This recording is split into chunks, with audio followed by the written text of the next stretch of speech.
Hi, this is Allison Gillum, and I am doing a video response instead of a written response due to some medical issues I'm having right now. So this is my response to the form question number 4 on Pontius Pilate. First, a little disclaimer. Having been raised Catholic, I tend to have a negative view of Pontius Pilate. Maybe it was my upbringing or my catechism or whatever you want to call it, but that's generally kind of how we were taught, that Pilate was just as complicit as the rest in the crucifixion and or the death of Jesus. So, coming from that place, I really did try when I read this story to look at it through a different lens, to go through it and not be judgmental, and to look at him as a person instead of as a figure that I had been taught about for years and years through the Catholic Church. I was somewhat successful. I found myself feeling almost sorry for him.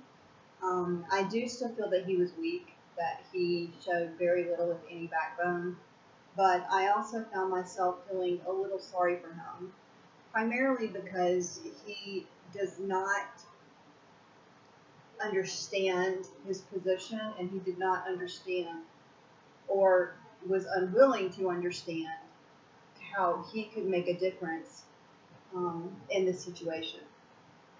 By abdicating his responsibility and just throwing it back to the Jews to make the decision on the fate of Jesus, he has given up all of his leadership capabilities over to the mob, and in this case, the mob ruled.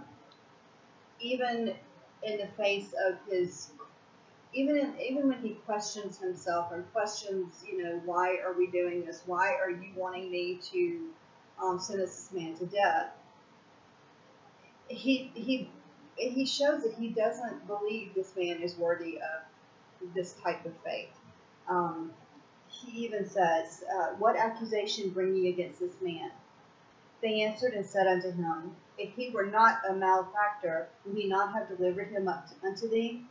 Then said Pilate unto them, "Take ye him, and judge him according to your law." The Jews therefore said unto him, "It is not lawful for us to put any man to death, that the saying of Jesus might be fulfilled, which he spake, signifying what death he should die." Then Pilate entered into the judgment hall again, and called Jesus, and said unto him, "Art thou the King of the Jews?" Jesus answered him,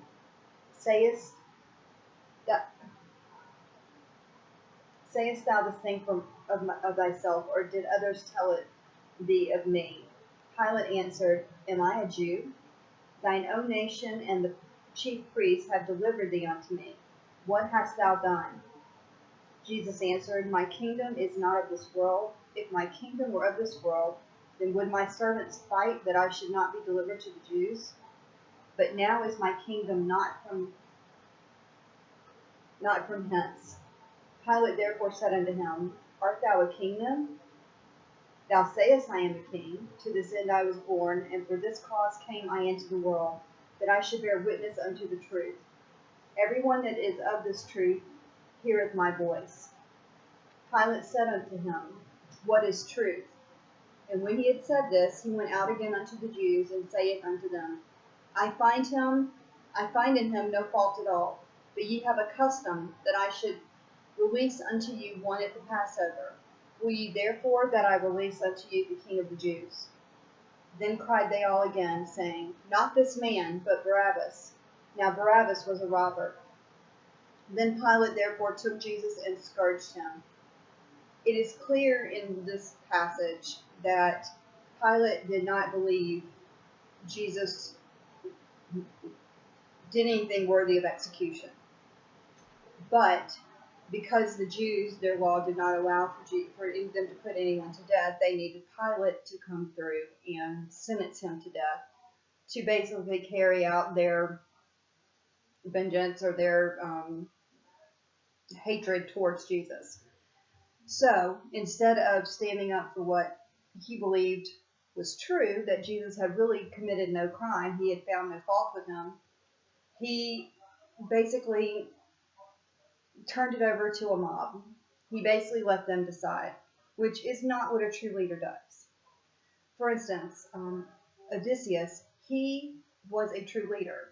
He had the love and respect of his men, of those that were under him, his servants, and he would move heaven and earth for them. Pilate was more of